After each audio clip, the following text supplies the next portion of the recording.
running to Badlands. Explain those Badlands. That's a hell of a name.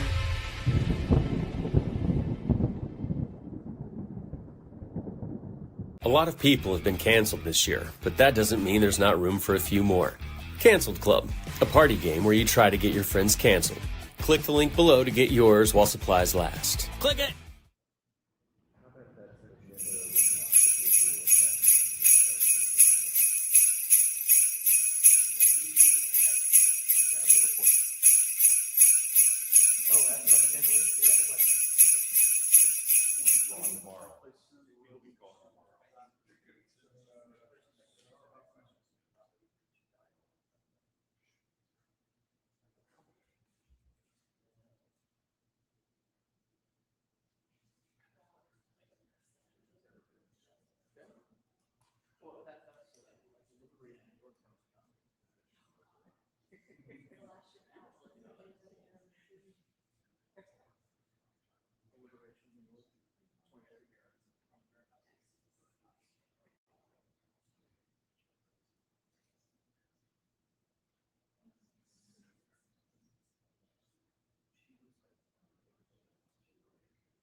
I'm excited to announce that we're having our biggest Made in America sale ever. We just put huge discounts on products made right here in the USA. My Pillow bed pillows, body pillows, go anywhere pillows, bolster pillows, all made with my patented adjustable fill. Mattresses, mattress toppers, mattress pads, adjustable bed frames, mattress foundations, and so much more. All made right here in the USA. And now we're expanding our USA products beyond just quality sleep. Like the cross I wear every day, now available in both men's and women's. We even have USA-made socks. And are you tired of being tired? Try our new health beverage, Rev 7. Or how about my coffee, the greatest coffee ever. So go to mypillow.com or call the number on your screen. Use this promo code to get deep discounts on all these products. Plus, for a limited time, your order ships absolutely free. Hey there, Earthlings. I'm here on the streets of New York to tell you about something that's literally out of this world. You know, traveling between dimensions really takes it out of you. But I've found the perfect solution. My Shroom Vibe can now be your Shroom Vibe. Elevate your frequency. Get microdose capsules, gummies, and chocolate bars at myshroomvibe.com. Use code BADLANDS for 10% off your order. Trust me, galaxy hopping demands balance, and ours comes from Mother Nature. Organic, not synthetic. It's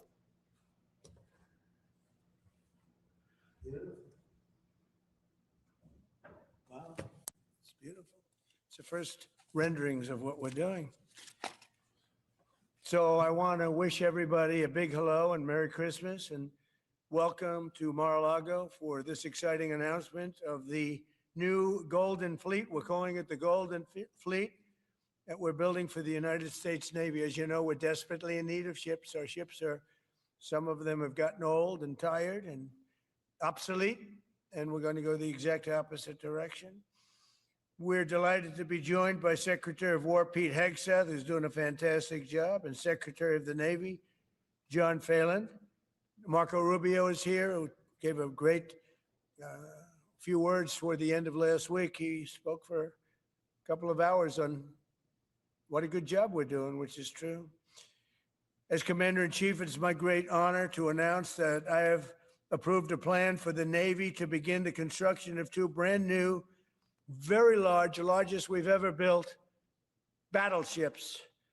You know, you used to build the Iowa, the Missouri, the Wisconsin, the Alabama, many others. We had big battleships. These are bigger, but they will have 100 times the, they'll be 100 times the force, the power.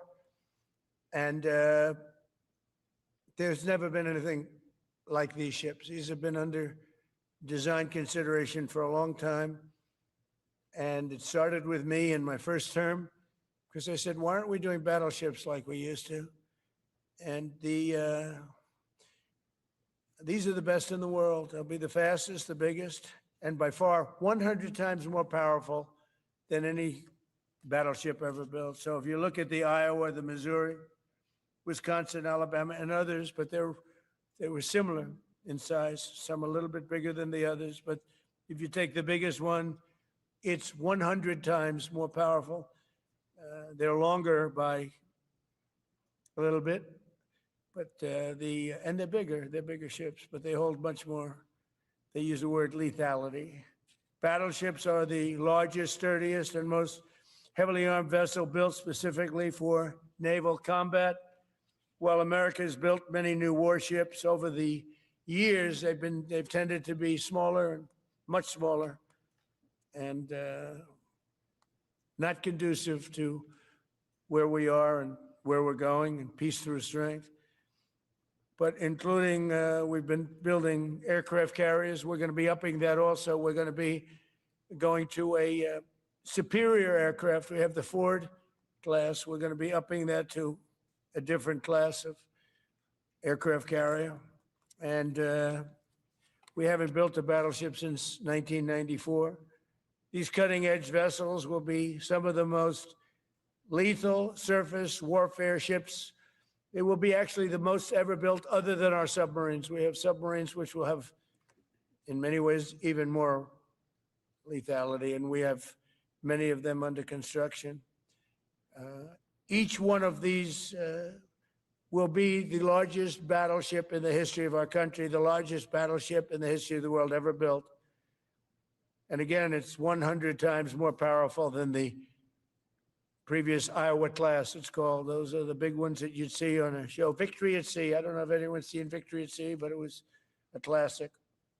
They'll help maintain American military supremacy, revive the American shipbuilding industry, and inspire fear in America's enemies all over the world. We want respect. We're going to have it. We already have it. More respected now than we ever were. A year and a half ago, they laughed at us. Now they respect us again at levels that they've never respected us. We envision that these two ships, we're talking about 10, but we're going to start with 2, and we're going to quickly morph into 10.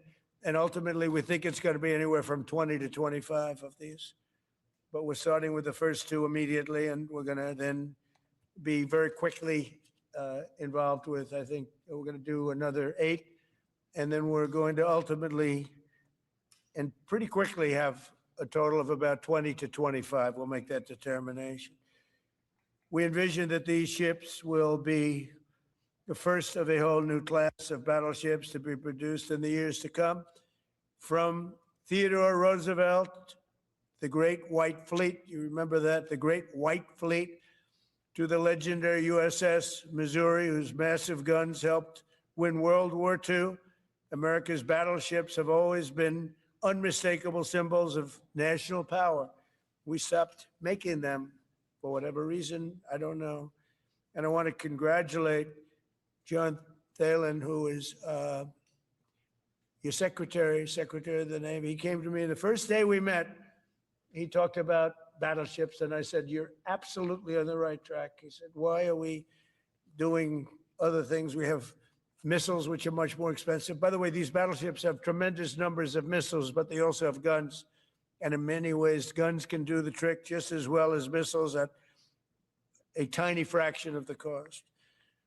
Once completed, these new 30 to 40,000 ton plus vessels will be the flagships of the American naval fleet, and there has never been anything built like them. And I just want to, be very clear that we're building them here. We're working with others, but we're building them here. We have great Navy yards. We'll be negotiating with some of the companies that are running those yards, taking over the yards. We used to build a ship a day during World War II. Now we don't do ships very much anymore. We do military ships, we do submarines. By the way, we're 15 to 20 years advanced in our submarines over anybody else. That was one of the things that I did in my first term. We make the best submarines by far in the world. We're at least 15 years advanced ahead of anybody else in submarine development. Most powerful, that's right, the most powerful weapon anywhere in the world, undetectable. So the battleships are going to be armed just in terms of guns and missiles at the highest level. They'll also have hypersonic weapons, many hypersonic weapons, state-of-the-art electric rail guns, and even the high-powered lasers that you've been starting to read about. We have lasers where you aim the laser at a target, it just wipes it out. We're going to have, they'll be the most sophisticated lasers in the world, and the most sophisticated laser in the world will be on the battleships that we're building. They'll also carry the nuclear arms, sea-launched cruise missiles currently under development, which will be instituted pretty quickly, but they're under development and they've proven to be extremely lethal. The U.S. Navy will lead the design of these ships along with me because I'm a very aesthetic person, alongside our partners in American industry. And we're going to have Pete Hegseth and Marco and a lot of very talented people involved. But a lot of it's already been done. We've been doing this for months. The construction will create thousands of American jobs. We're going to have the jobs be created. I mean, already we have factories being built unrelated to this, although AI will be a big factor when it comes to these ships. They'll be very AI controlled. Today's announcement is yet another step in our mission to make the United States Navy stronger than ever before.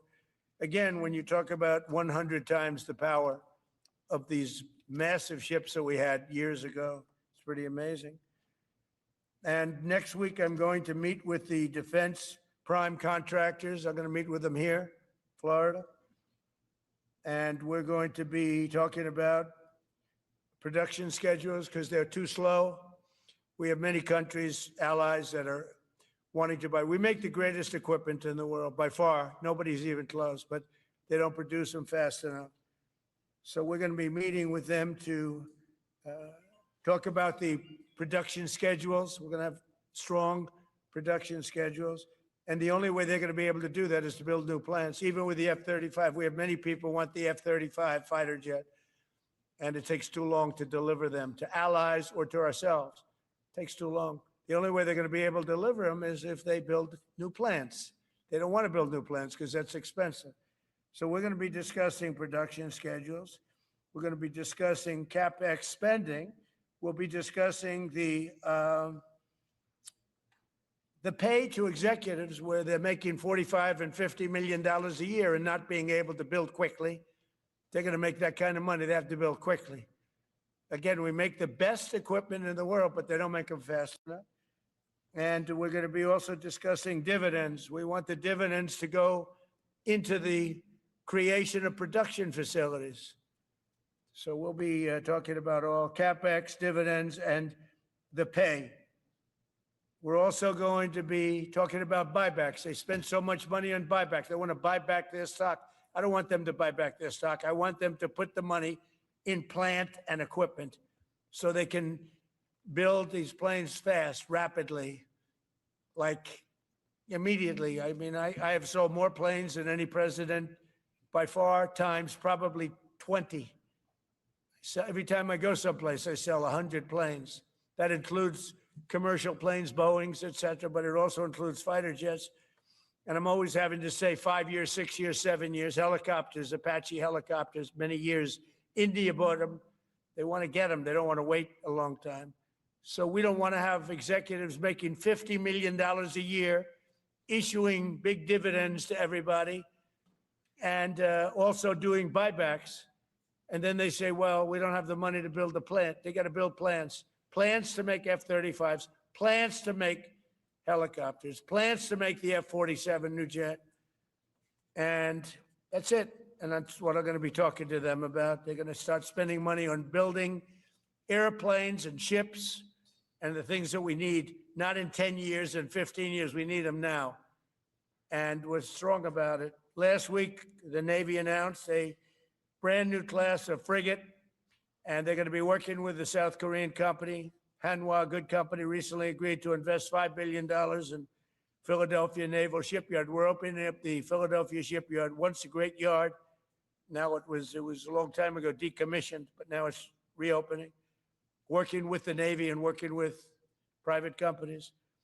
The record-setting defense bill I signed last week authorized $26 billion to build new ships, including destroyers and various others. We already have a lot of submarines, as you know, under construction. We're building a lot of submarines. I tell you, to be exact, we have right now 15 submarines under construction or ready to start. And we have, again, the greatest submarine in the world with our technology, like they talk about chips. Well, I would say submarines are a bigger deal than chips. We're at least 15 years ahead of any other competitor. China, Russia, nobody can come close.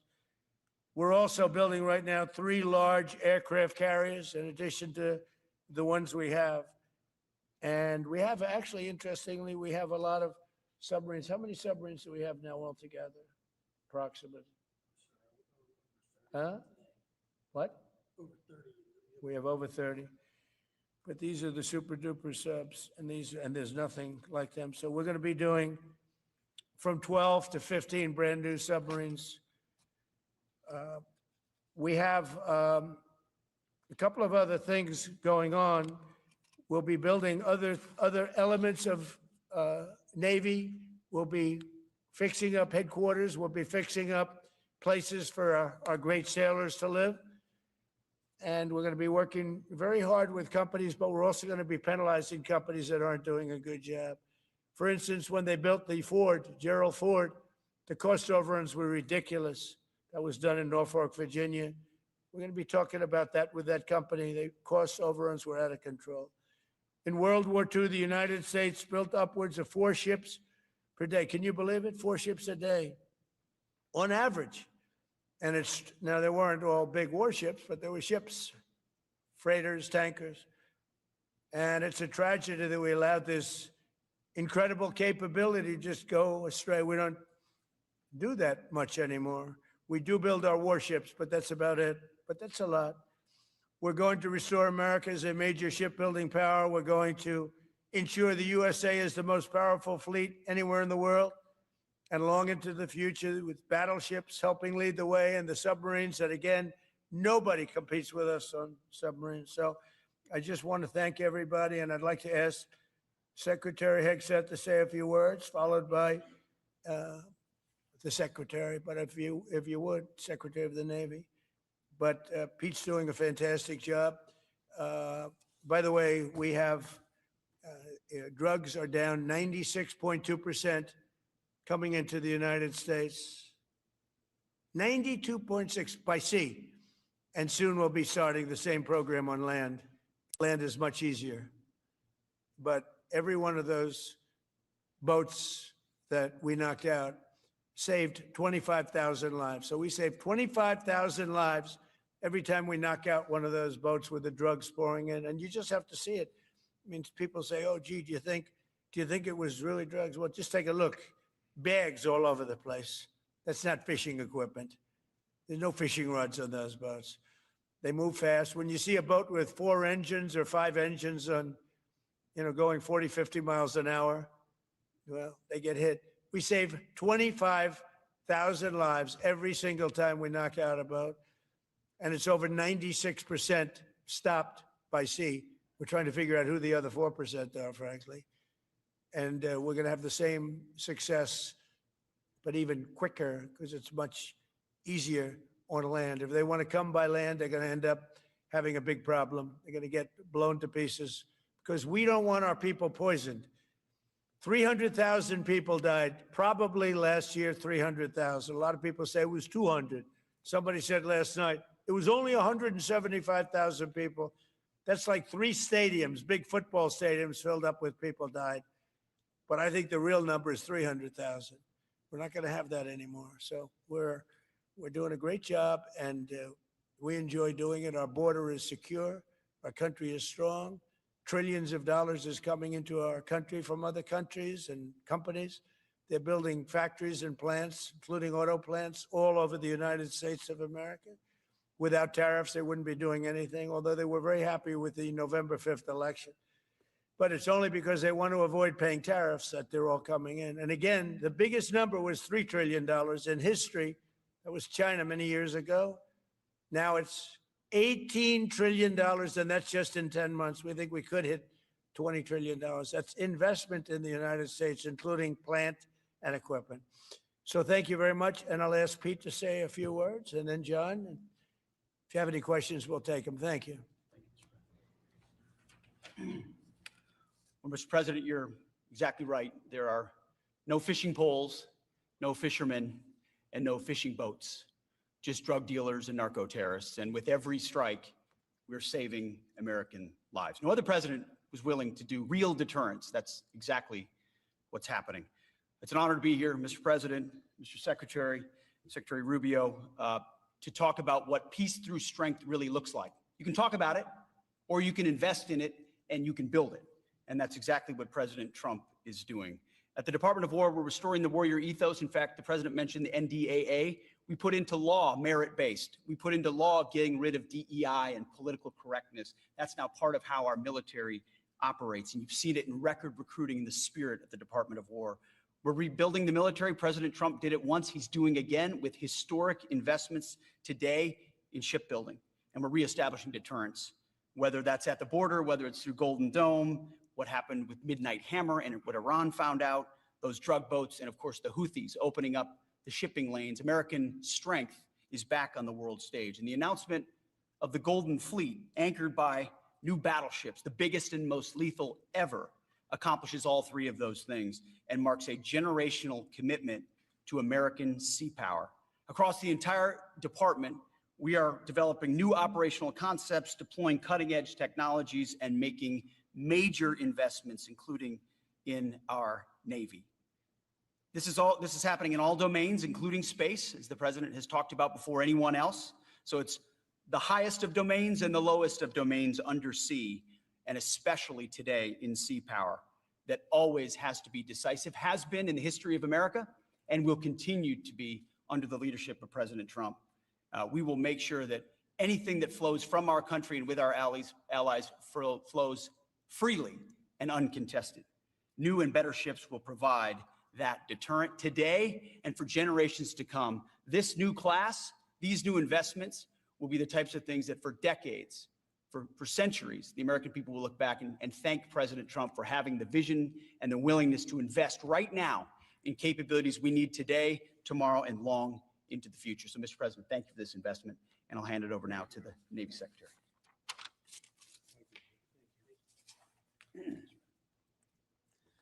Mr. President, Secretary Hegseth, Secretary Rubio, thank you for being here on a very consequential day.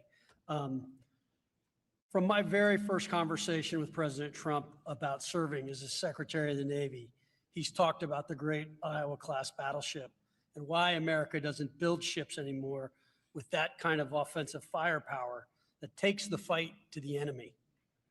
During my time in the job, I've talked extensively with our combatant commanders, like Admiral Paparo and Admiral Cooper, and our CNO, Admiral Cottle.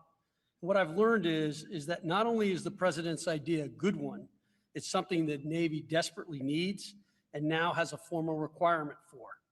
The future Trump-class battleship, the USS Defiant, will be the largest, deadliest, and most versatile and best-looking warship anywhere on the world's oceans. I want to thank the president for his vision to make this game-changing capability for the United States Navy. The Iowa was designed to go on the attack with the biggest guns, and that's exactly what will define the Trump-class battleships: offensive firepower from the biggest guns of our era. This ship isn't just to swat the arrows. It is going to reach out and kill the archers.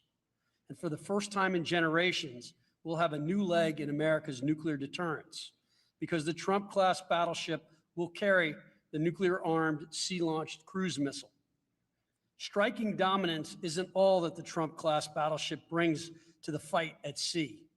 It has the size and capacity to serve as a flagship for our fleet commanders so that they can command and control naval forces far out to sea. As shown in the series, and the president mentioned it, Victory at Sea, Admirals Bull Halsey and Raymond Spruance commanded the war in the Pacific from their battleship flagships during World War II. Now this new battleship will command everything from warships to drones and everything in between. We're going to make battle groups great again.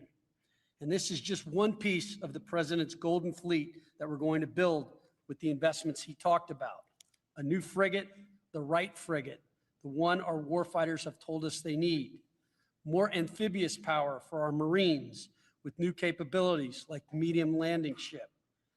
As part of the Navy's high-low mix, we're moving out aggressively on unmanned vessels with funding from the president's One Big Beautiful Bill to bring options to the fight and pull new, non-traditional defense partners into the American shipbuilding ecosystem. And we're making a generational investment in support ships. Logistics wins wars, And that kind of shipbuilding is the spark that will ignite the industrial base and help power the commercial shipbuilding that the president has called for. Under your leadership, Mr. President, we will have more tonnage and firepower under construction than ever before in our history. Building the president's Golden Fleet means jobs across the United States now. There'll be work for shipyards everywhere, from Philadelphia to San Diego, from Maine to Mississippi, from the Great Lakes to the Gulf Coast. And for manufacturers that will build components for this battleship in every state. The president has been clear. We must bring back our American maritime industrial might. And he has told me many times that as Secretary of the Navy, it is my job to equip our sailors to win the fight at sea with the finest ships in our history. To conclude, the USS Defiant battleship will inspire awe and reverence for the American flag whenever it pulls into a foreign port.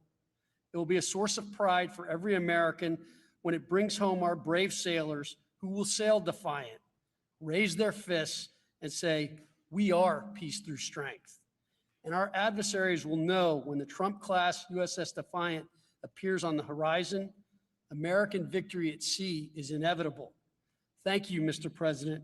Now, when a conflict arises, you are going to ask not one, but two questions. Where are the carriers and where are the battleships? Thank you.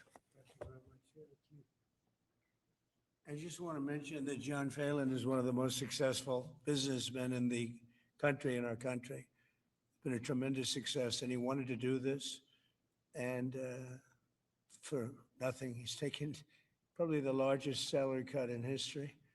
But he wanted to do it. He wants to rebuild our Navy, and you needed that kind of a brain to do it properly. So I just wanted to give you a little information on him, which is probably enough.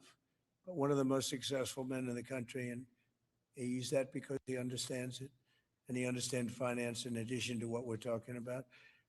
Somebody who's doing a fantastic job is Marco Rubio, Secretary of State. And Marco, maybe say a few words, and then we'll answer some questions. Thank you. Thank you, Mr. President. And I don't have much to add. This is a phenomenal presentation. Thank you, Mr. President. This is American industrial power returning.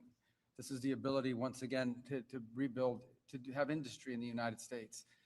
This is generational in the change, not just in terms of applying American war power, increasing our ability to protect the seas. The U.S. Navy is the single biggest source of peace in the world of all of our forces because it gives us a global footprint.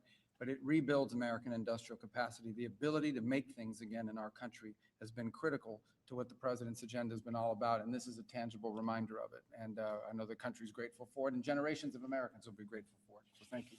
Thank you, Marco. By the way, I think I'd just like to point out that these ships are made of steel as opposed to aluminum. It's a big difference, as you know. Battleships, the great battleships, had 6- and 7-inch steel hulls. And these are going to be likewise made out of very powerful steel. Our steel industry is coming back very strongly, by the way. It's coming back at record numbers. And we're going to be using them for the steel, but as opposed to an aluminum side, which in all fairness is not the same. So, John, we're going with all steel, I understand.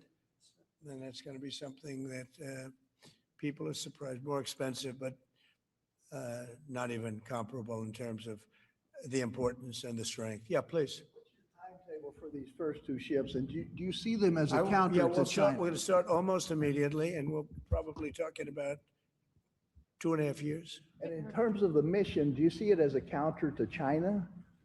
It's a counter to everybody. It's not China. We get along great with China. I have a great relationship with President Xi, and not China. It's just everybody. You don't know who comes along. But we just wanted peace through strength. Hopefully we never have to use them, but there will never be anything built like these.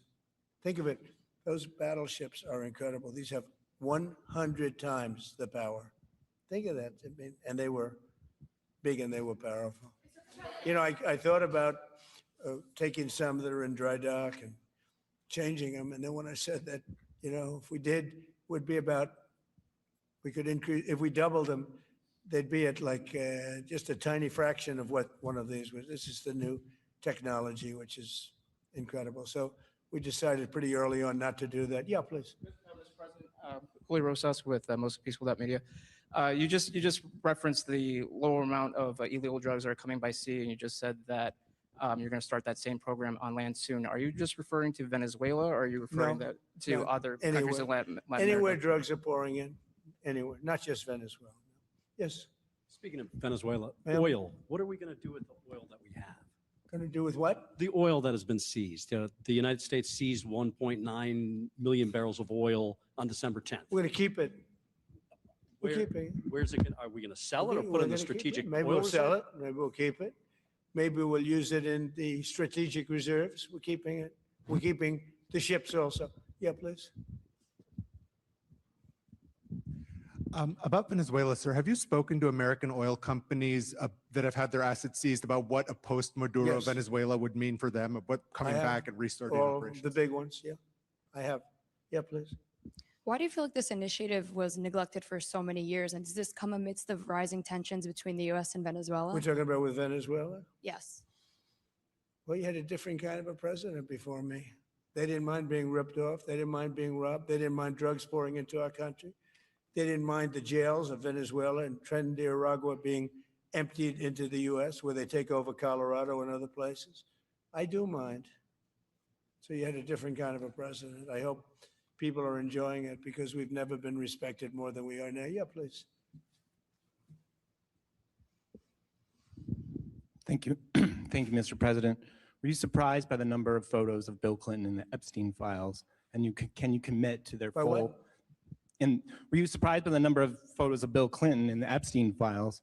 And can you commit to their full release by the end of the year? Some of the victims were protesting that too many of them were redacted. I know there are a lot of people that are angry about all of the pictures of other people, but I think it's terrible. Look, I don't like I like Bill Clinton. I've always gotten along with Bill Clinton. I've been nice to him. He's been nice to me. We've always gotten along, respect him.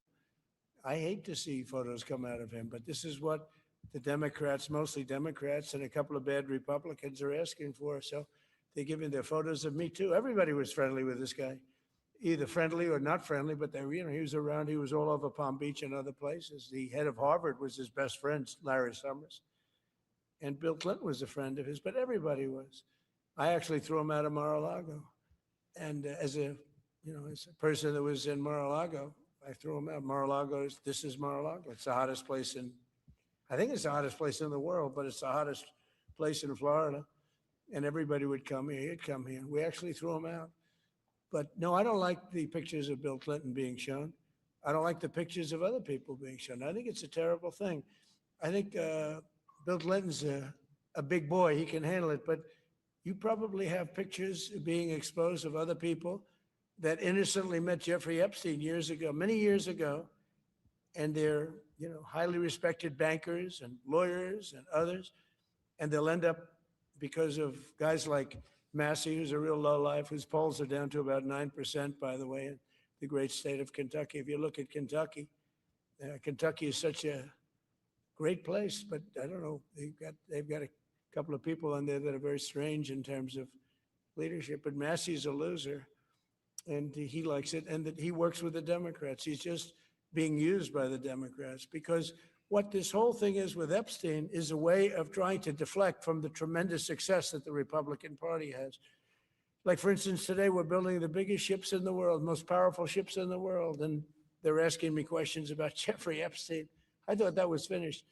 I believe they gave over 100,000 pages of documents. And there is tremendous backlash. It's an interesting question, because a lot of people are very angry that pictures are being released of other people that really had nothing to do with Epstein, but they're in a picture with him because he was at a party, and you ruin a reputation of somebody. So a lot of people are very angry that this continues. A lot of Republicans are angry because of the fact that it's just used to deflect against a tremendous success. Look, we have $18 trillion coming into our country. We have, I believe, we're going to have the most successful economy in history. We inherited a mess. Now prices are coming way down. Gasoline is less than $2 in some states, $1.99, $1.97, $1.95 a gallon. $1.95. Think of that. A gallon. Nobody ever thought they'd see that. They don't want to talk about that. They want to talk about Epstein. And the problem is a lot of Democrats are being caught up in the web, like Larry Summers. Larry Summers was the head of Harvard. He's now been forced to resign from every board he's on, and he was thrown off the Harvard board. Now he was at Epstein's Island a lot. I wasn't. I never went there, by the way. But fortunately, it's nice. But I never went there. But a lot of people did go there. But instead of talking about the battleships, or instead of talking about most favored nations drugs, we're bringing down drug prices like at a level that has never even been thought of, by thousands. Think of it, by 1,000%, by 1,200, 1,300, 1,400% in some cases. A drug that sells for $10 in London is costing $130 in New York. We're bringing it down to $20, and they're going to go up to 20. So they're going from 10 to 20, which is a doubling. It's a doubling. That's a lot, but it's a doubling. But we're going down to 20. So we're going down, if you can do your own math, but it's 2,000%, 3,000%. It's pretty amazing. And you know, the New York Times had a story about it, a small story way in the back of the paper. It's the single biggest thing to happen with respect to drugs probably in 50 years. It's never been anything like this. In my first term, I was able to get drug prices down 0.25%. It's the first time in 28 years that they went down. 0.25%. I was so proud of myself. Now we're doing them 2,000%, 1,500%, 1,200%. That pill that sold for $130 will now be selling, as an example, for $20, because the rest of the world took advantage of us. Without tariffs, I could have never done it. I called up the heads of the countries. As an example, France, I spoke to a very good man, President Macron of France. And I said, Emmanuel, you have to raise your drug prices. He said, no, we will not do that. I said, you have to. He said, no, I don't want to do that. Look, you're asking me if we go to $10 to $20, you're going to come way down to 20. We don't want to do that. Now, in all fairness, no other president even tried. But if they did try, there was actually a fake story in stupid USA Today. I didn't even think they make it anymore. I haven't. But I saw a story where Biden was trying to do this. Biden never tried to do it. Biden didn't know he was alive. He never tried to do it. But they're taking it from $10 to 20. So he would say, and the other leader said the same thing. No, we won't do it. I said, no, you're going to do it 100%. They said, nope. We're not doing it. We're not going to double our price. Because, again, if you go from $10 to $20, they're doubling their price. We're coming down, though, from $130 to $20, because we're going to get the lowest drug prices in the world. Whatever the lowest price is called favored nations, we're going to have the lowest price. So I said, no, you're going to. No, I will not do this. Politically, it's unacceptable. I said, Emmanuel, you're going to do it 100%. Please accept it now. Be nice. You're going to do it 100%. No, I will not. I said, yes, you are. He said, why do you keep telling me I am when I'm not? Because if you don't do it, I'm going to put a 25% tariff on everything France sells into the United States of America. And that's approximately 20 times more than I'm asking for with respect to drug prices. He said, I see. I agree to do it. Every other country said the exact same thing. They all said, nope, I will not do it. I said, all right, on Monday morning, you'll have the 25% tariff, everything you sell. In the case of France, it was wine, champagne, cars, everything they sell. It's 25 to 30 times the price of what we're talking at 25%. Every single country agreed. And that was a big problem. The drug companies were difficult, but fine, because we have a certain control over the drug companies. We had no control over these foreign nations. So every single country has agreed to do this. So we will take that pill price down as an example, talking about not just pills, we're talking about everything. We'll take it down from $130 a pill down to $20 a pill. And the rest of the world will take it from $10 a pill up to $20. It's the biggest thing ever to happen, and it's covered, barely covered in the New York Times because it's a fake newspaper. Yeah. This affects President, on shipbuilding, how is the administration plan to ensure that there's sufficient workforce availability as you're producing these ships? Could you speak up? How does the administration plan to ensure there is sufficient workforce availability as you're producing these ships? We're going to have it. We're going to have tremendous workforce availability. We're also going to have robots helping us. We're going to have a lot of robots helping us because we need it. And because we're going to town, we're building a lot between the AI and the auto plants. So we're going to need robots. We're going to have robots, but that's going to help us. We're going to have tremendous workforce. And in order to operate you're always going to need people. You know, you can have robots, but you're going to have to get somebody to start those robots, and you're going to have to improve the robots. But we're going to have robotic factories plus manpower. So we're going to have enough. We're going to need the help of robots and other forms of, I guess you could say, employment. We're going to be employing a lot of artificial things, but the beauty is we're going to have more jobs than we've ever had. Just so you know, a number came out the other day. We have more jobs right now in the United States. More people are working right now in the United States than at any time in the history of our country. Think of that. Pretty amazing. So we'll have the help of, mechanical help, if you want to call it that, but we'll have tremendous employment. They'll be paid a lot of money. They'll do better than they ever did. Okay? Yeah. Mr. President, some may have been expecting a different kind of announcement today, hearing your Secretary of War and Secretary of State here. You mentioned strikes on land in Venezuela more than 15 times, even now, just in your recent remarks. Why should Maduro take your threats seriously? And He can do whatever he wants. What's your end Maduro? game? What's your end He can game? do.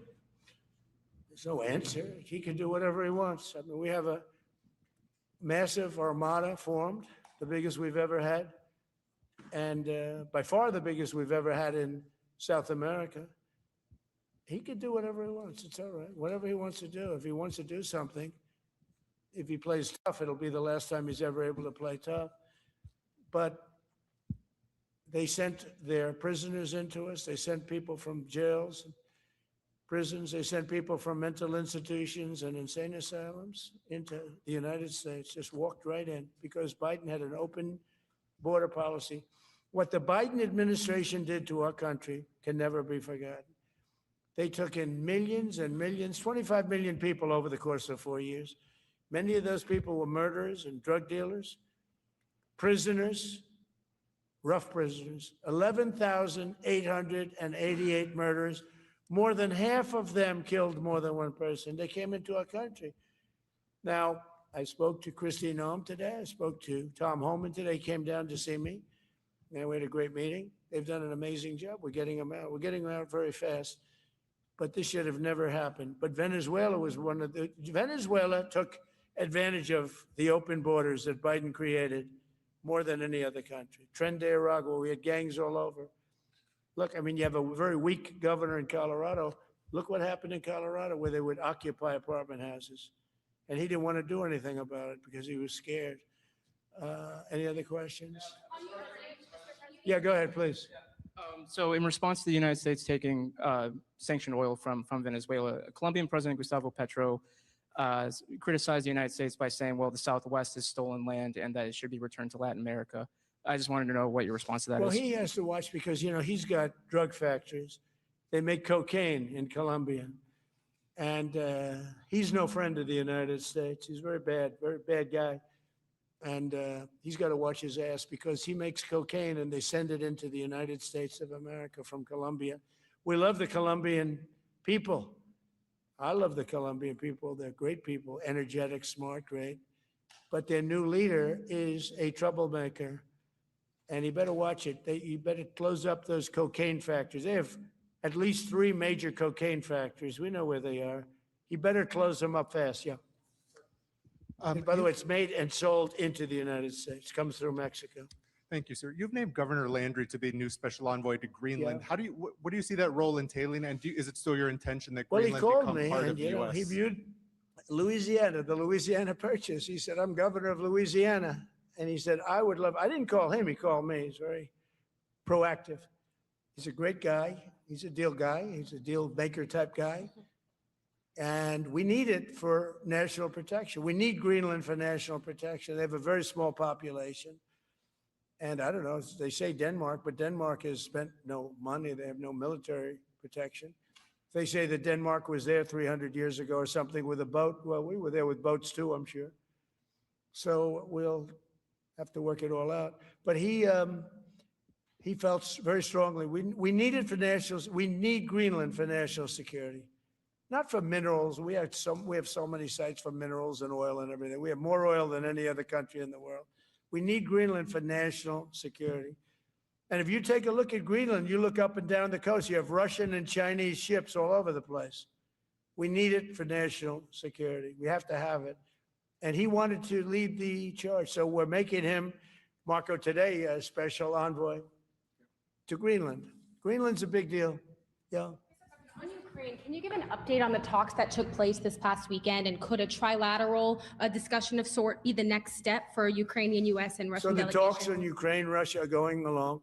They lost, as you know, 27,000 soldiers last month, mostly soldiers, some people in Kiev, etc., but mostly soldiers. And the talks are going along. And I say that, there's tremendous hatred between these two leaders, between President Putin, President Zelensky, tremendous hatred. And I hope we can get it done. We are talking. Talks are going okay.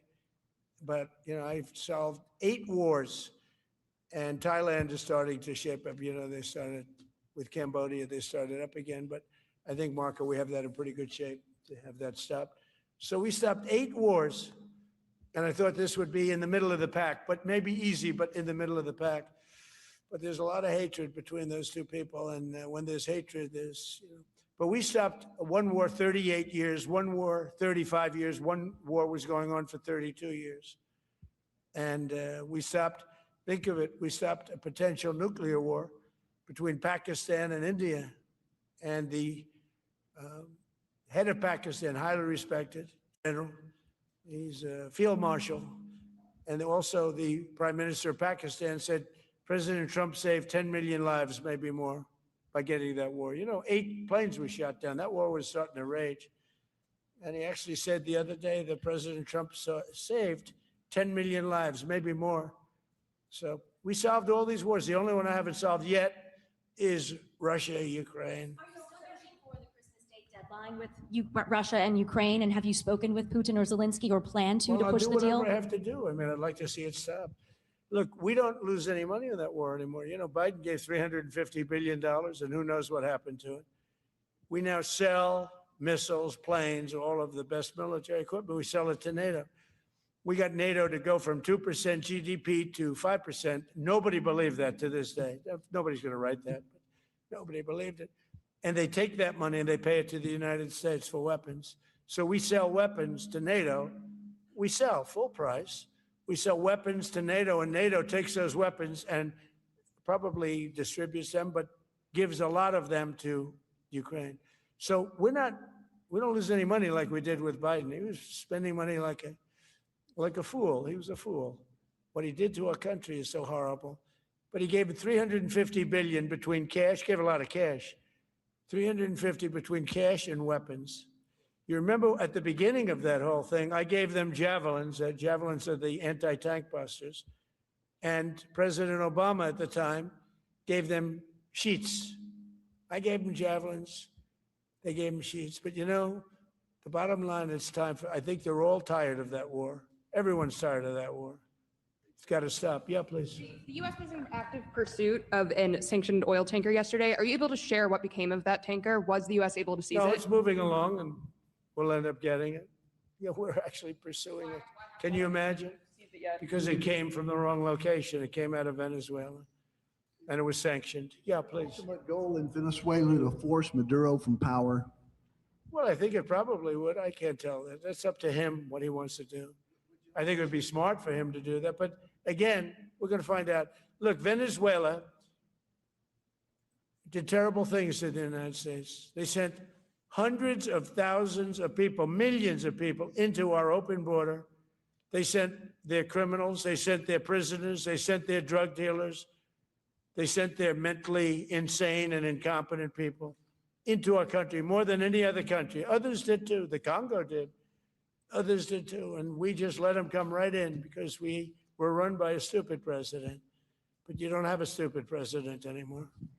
Mr. President, have you set up the meeting with the healthcare insurers just yet? And what are you hoping to get? How I'll are be you hoping setting to it up. lower I think we're costs? going to meet with the healthcare insurers, the insurance companies. So what I'm asking for in healthcare is very simple. Obamacare is a disaster. I call it the Unaffordable Care Act. Unaffordable as opposed to, it's unaffordable. They're going to have a tremendous increase in premiums, which is Obamacare, which is them, the Democrats' fault. They'll try and blame Republicans. It has nothing to do with us. It's the Democrats' fault. What I want to do is we spend hundreds of billions of dollars a year that go to insurance companies. I want that money to go to the people and let the people buy their own health care. And everybody loves it. It's become our issue. Now, before I do that, I'll meet with the insurance companies, just as I met with the drug companies. As you know, we're meeting with 4 other drug companies, Johnson & Johnson, but they've all agreed. We're meeting with them this week. It's coming. It'll be a similar meeting. They've all agreed. But nobody would have thought the drug companies were going to do what they did, where they're giving away free drugs. They've been so great, okay? And we have most favored nations. Nobody thought that was possible. I don't think any other president ever tried to get it because they never thought they could. But with respect to the insurance companies, I want to meet. There's essentially 14 of them, 10 big, but there's a total of 14 pretty much, pretty big. And I want to meet with them and I want to say, I want you to cut your rates way down, way down. And maybe if they do that, we'll be able to not cut them out. We'll be able to continue to deal with them, which is probably a little easier process. I think the best process is pay the money directly to the people, let them buy their own health care. But I'm going to meet with them the first week back. I do it now, but they're trying to come up with a schedule. They want to meet badly. They've told me, but they want to come up with a schedule. I said, make it a good schedule. Your rates have to come way down. We're also going to meet with other insurance companies because under Biden, the insurance rates have gone through the roof. Auto insurance, home insurance. I mean, insurance companies are making far more than they're entitled to make. So we're going to be doing that. But just in the meantime, we'll be meeting with the insurance companies in the first week, the first few days back in Washington, because they're trying to come up with a proposal that will satisfy me. Thank you very much, everybody. Appreciate it. I hope you're going to enjoy the battleships. They're going to be beautiful. Thank you. And have a great Christmas if I don't speak to you. Thank you very much. Thank you very much.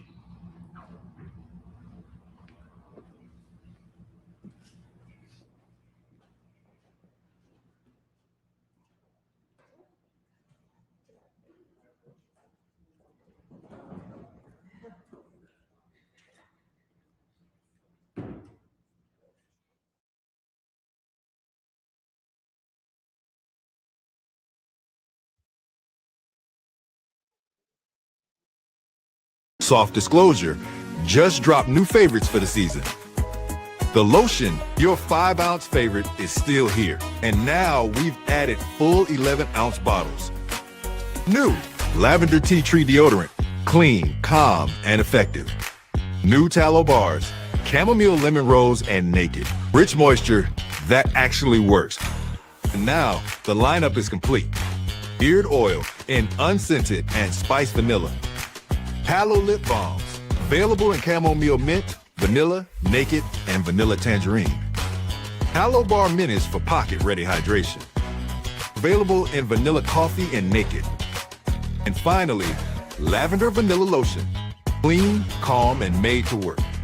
Visit softdisclosure.com. Use code Badlands and get 15% off. Soft Disclosure, for truth you can gift. Science proves that a healthy immune system is the body's first defense against the smallest of ailments to the most catastrophic.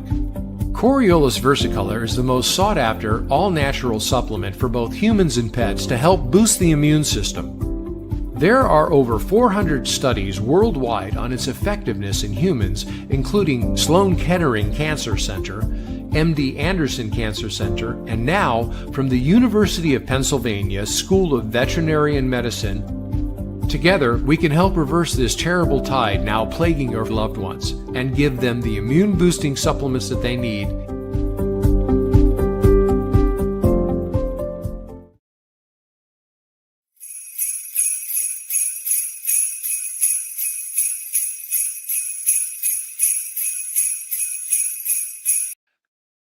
Thank you so much for joining us, and don't forget to hit the thumbs up on this video. And a special thank you to all of our advertising partners. Please remember to shift your dollars to support those businesses that support Badlands Media.